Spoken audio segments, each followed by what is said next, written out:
So I'm pretty sure at this moment, every single citizen within the eastern side of the hemisphere with a functioning cerebral cortex have at least heard of the tale of a middle-aged man who allegedly disguised himself as a woman and in the process managed to trick thousands of straight men into consensual intimacy, while secretly recording and distributing those moments for profit without their knowledge. I mean, the situation has honestly grown so out of hand domestically that you can't even scroll your FYP anymore without finding either somebody you know in the victims list, or if not that, it's the sheer amount of viral memes ranging from AI slop, how to become Sister Hong makeup tutorials and fashion clips, all the way to legitimate social commentary videos which attempts to dissect the cause of the situation at hand. But the Chinese Diddy himself has had many aliases dubbed by netizens. He was originally dubbed as Sister Red and then Old Man Hong, as rumors spread that he was a 60-year-old man dressed as a woman, but then we find out he's not actually 60 years old but a 38-year-old man with a divorced wife, so then he becomes Uncle Hong. And then most recently, as of sometime in mid-July,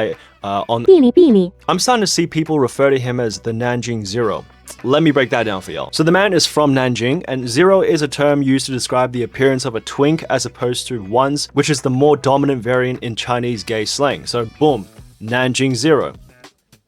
Yeah, but what's actually pretty funny is that his infamous reputation spreading into the West has unironically caused the Chinese population to really start thinking about what the hell we're actually doing. Because this red-lipped, wigged-up 38-year-old man, as described by netizens, was able to easily capture the hearts of 1,000 strong men with one simple move, a casual TikTok post. And in the span of 3 years, from the modest little rental apartment that he was able to meet with over hundreds of men, and these are just the ones that are leaked.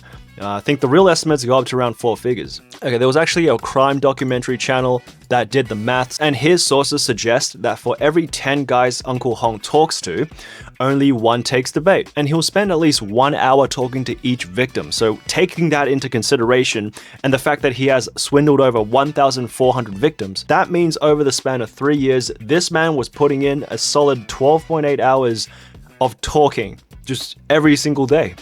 God damn. Although not everybody is swindled, this man, for example, visited Uncle Hong 4 seasons straight, so yeah. Anyway, say what you will about Uncle Hong, but you gotta give him credit, because this man has a pretty broad roster, if I do say so myself, from corporate men to masculine gym rats, university students, nerdy slim guys, and even foreigners, where they reportedly flew to China just to meet with the man himself. Now that in return has led to the first wave of public meltdowns, as Chinese netizens expresses valid concern not only surrounding the matters of deception or legality, but the audacity that a middle-aged man like this could somehow pull together a high-quality roster of men that some women can only dream of. It ain't my words, they were saying it. Now, if you actually dive deeper into the case like me, you don't have to, I'm just unemployed, you'll come to realize that this isn't exactly an escort service, as meetups doesn't usually involve paying a fee, but instead a measly request from the Unk himself that you can't exactly be invited over empty-handed, right? You gotta bring a gift. And the gift doesn't exactly have to be expensive or anything, right? It's the gesture that matters, right? It's the gesture itself. And although there wasn't really ever a grocery list or anything like that, but every feature we see where the victim does bring something over, it's usually whatever household item they can bring their hands on. You know, pretty much anything within an arm's reach around your kitchen table becomes an acceptable currency in this transaction. Now, in this case, of course, even a watermelon was enough to gain entry. Now, some netizens even make fun of the idea that bro's got so many grocery gifted that he can pretty much open a convenience store by himself at this point. Look at that, we've got fruit,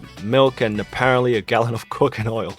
This is a good one actually, because I remember when I was a kid, I used to see commercials about this cooking oil, and every time I see the commercial, it just keeps me up all night thinking about it. So you know he's eating good at least. Literally. Okay, but it wasn't really all just gifts receiving on his end. There was a bit of give and take, to be honest. Because when the first round of evidence was initially released, an explicit audio clip also began circulating online, allegedly capturing Uncle Hong paying 300 yuan to somebody who had just realized that the woman he was meeting wasn't actually a woman.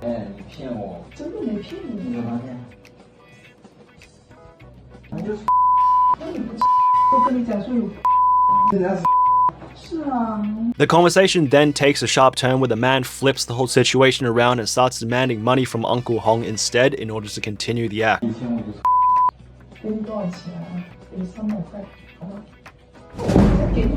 Okay, but up until this point, everything that I've mentioned is still within the realms of legality. Fun fact, it's not actually a crime to be gay and hook up in China. But what really pushed the whole situation into public spotlight and into illegal territory was the fact that these encounters were secretly recorded and then sold into Telegram groups and curated online channels. Eventually, some of the footage was leaked by group members and started circulating on social media. So word spreads pretty fast, and by early July, Nanjing Cyber Police launches an official investigation, and on July 6th, the man behind it all, known as the Nanjing Zero and more commonly as Uncle Hong, was formally arrested. But you know how it is. I mean, the damage is already done as the scandal fully detonates when more of those explicit clips leaked and started making rounds faster than a DD driver during surge pricing, because within days, Sister Hong was launched into viral infamy, son. And by July 8, within just 2 days of his arrest, the hashtag Sister Hong had climbed to #1 spot on Weibo with over 200 million views, as netizens collectively lost their mind over what many has dubbed as well to be the 1,000-man slayer. Law-accurate title though, if I do say so myself. Now, in classic internet fashion, social media absolutely explodes with outrage, along with a bit of morbid curiosity, as many netizens started declaring that their 3 views, worldview, values, and outlook on life had been completely shattered by the idea that this many straight men had been tricked into extracurricular activities with a cross-dressing man who looked like that. And while sociologists and criminology experts tries to approach the issue at hand, and that is, why are straight men into this? Is this a symptom of extreme sexual repression?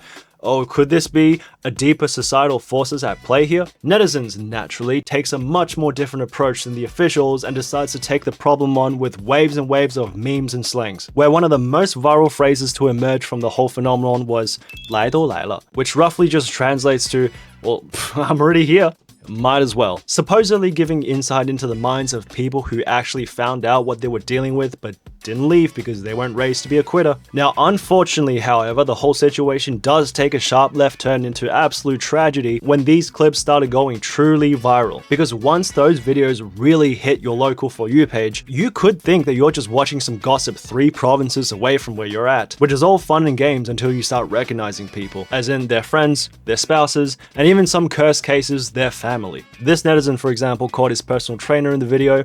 One tragic netizen found her ex-boyfriend of 3 years, and this one found her dad.